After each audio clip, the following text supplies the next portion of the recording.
लोकसमाचार 24 तास मध्ये आपले स्वागत। अंबरनाथ नगर परिषद निवडणुकीत मोठा स्कॅम उघडकीस आला आहे।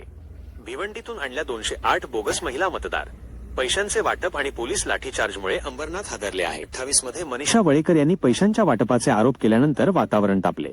भिवंडीतील एका लग्न हॉलमध्ये 208 बोगस महिला मतदार सापडल्याने खळबळ उडाली। यावरून भाजप शिंदे गट आणि राष्ट्रवादीचे कार्यकर्ते आमने सामने भिडले।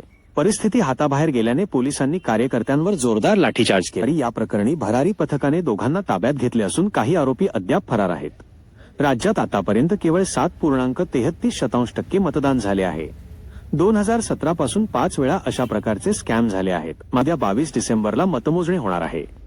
एकीकडे भाजप शिंदे गटाची ताकद तर दुसरीकडे बोगस मतदानाचा आरोप, अशा परिस्थितीत अंबरनाथचा निकाल कोणाच्या बाजूने लागणार याकडे सर्वांचे लक्ष लागले आहे। उद्याच्या लाईव्ह निकालासाठी आणि पलपलच्या अपडेट्ससाठी आताच आमच्या चॅनलला सबस्क्राईब करा। तुमच्या मते अंबरनाथमध्ये कोणाचे पारडे जड आहे? कमेंटमध्ये नक्की सांगा। पाहत रहा लोकसमाचार 24 तास।